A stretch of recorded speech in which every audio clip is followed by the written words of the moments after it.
आज हम 8वीं जमात मज़मून तारीख़ सबक नंबर 2 यूरोप और भारत इस सबक के सवाल व जवाब देखेंगे।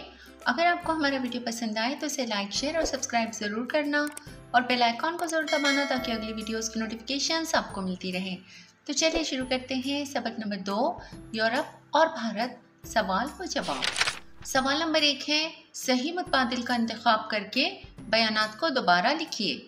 उसका नंबर 1 है, सन 1453 में उस्मानी तुर्कों ने खलीज के शहर को फतह कर लिया।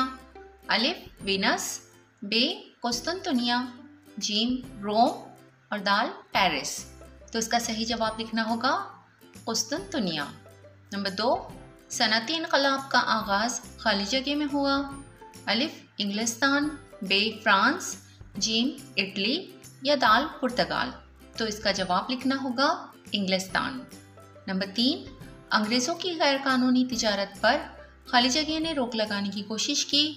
अलिफ सिराजुद्दौला, बे मीर कासिम, जीम मीर जाफ़र या दाल शाह आलम। तो इसका सही जवाब लिखना होगा मीर कासिम।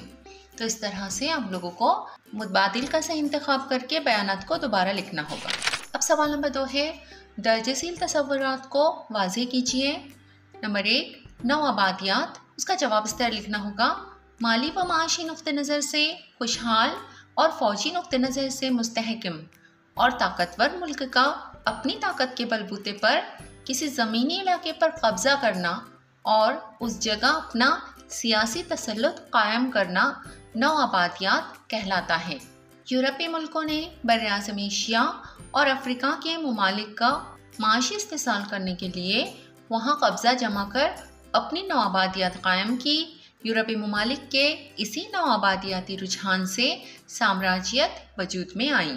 अब नंबर 2 है साम्राज्यत। जो साम्राज्यत के तसव्वुर को हमें वाज़ेह करना होगा। तो इसका जवाब इस तरह है, तरक्की याफ्ता मुल्क के गैर तरक्की याफ्ता मुल्क पर अपना तसल्लुत कायम करने और नौआबादियाँ कायम करने को साम्राज्यत कहते हैं। अपनी हुकूमत की जुग्राफियाई हुदूद से परे दूसरे ज़मीनी इलाके पर कब्ज़ा जमाना ही साम्राज्यत है।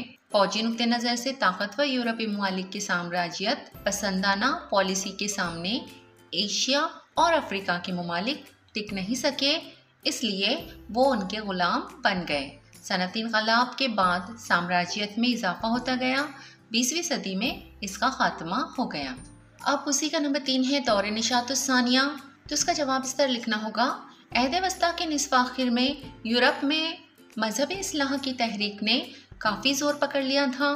जुग्राफियाई दरियाफ्तों की वजह से नए नए इलाक़ों से वाक़फ़ियत हासिल हुई। उस दौर में यूरोप में फ़नून लतीफ़ा, फ़न तामीरात, फ़लसफ़ा और क़दीम रिवायात को नई ज़िंदगी मिली। निशात-उस-सानिया की वजह से इंसानियत दोस्ती को उरूज हासिल हुआ। नए तसव्वुरात और हमाजहत तरक्की को फ़रोग़ हासिल हुआ। यूरोप में ये सारे वाक़यात 13वीं से 16वीं सदी के दौरान वक़ूअ पज़ीर हुए, इसलिए उस दौर को निशात-उस-सानिया का दौर कहते हैं। अब नंबर 4 है सरमायादारी। तो इसका जवाब लिखना होगा, जिस माशी निज़ाम में पैदावार के ज़राए ज़ाती मिल्कियत के होते हैं उस माशी निज़ाम को सरमायादाराना माशी निज़ाम कहते हैं। इस माशी निज़ाम में सरमाया, सन्नाम और सनतकार के बाहमी ताउन से अशिया की पैदावार बड़े पैमाने पर की जाती है। अशिया साजी यानी पैदावार का मकसद ज़्यादा से ज़्यादा नफ़ा कमाना होता है। कारोबार में बढ़ोतरी की वजह से यूरोपीय ममालिक का बड़ी मकदार में जमा होने वाली दौलत का ज़ख़ीरा तिजारत और सनतकारी में लगाए जाने से यूरोप में सरमायादाराना माशी निज़ाम को उरूज हासिल हुआ। अब सवाल नंबर 3 है, दर्जसील बयानात वजूहात के साथ वाज़ेह कीजिए। उसका नंबर 1 है, प्लासी की जंग में सिराजुद्दौला को शिकस्त हुई। तो इसकी वजूहात हमें लिखनी होंगी। तो इसका जवाब इस तरह है, बंगाल के नवाब सिराजुद्दौला ने अंग्रेज़ों की कोलकाता में वाक़ तिजारती कोठी पर कब्ज़ा कर लिया, जिसकी वजह से अंग्रेज़ों में बेचैनी पैदा हुई। रॉबर्ट क्लाइव ने नवाब के सिपहसालार मीर जाफ़र को नवाब की गद्दी का लालच देकर अपने साथ मिला लिया। सन 1757 में अंग्रेज़ों ने नवाब पर हमला कर दिया। प्लासी के मकाम पर दोनों अफवाज में तसादुम हुआ। पहले ही तय किए गए मंसूबे के मुताबिक मीर जाफ़र की क़यादत में लड़ने वाली नवाब की फ़ौज ने जंग में शिरकत नहीं की, जिसकी वजह से प्लासी की जंग में सिराजुद्दौला को शिकस्त हुई। अब उसी का नंबर 2 है, यूरोपीय ममालिक को एशिया की तरफ जाने वाले नए रास्ते दरियाफ्त करना ज़रूरी महसूस होने लगा। तो इसकी वजूहात इस तरह है, इसका जवाब लिखना होगा। ज़माने क़दीम से यूरोप के मशरक़ी जानिब के ममालिक से तिजारती ताल्लुकात थे। एशिया और यूरोप को जोड़ने वाला खुशकी का तिजारती रास्ता बाज़ंतीनी हुकूमत के दारुल खिलाफा कुस्तुनतुनिया से गुजरता था।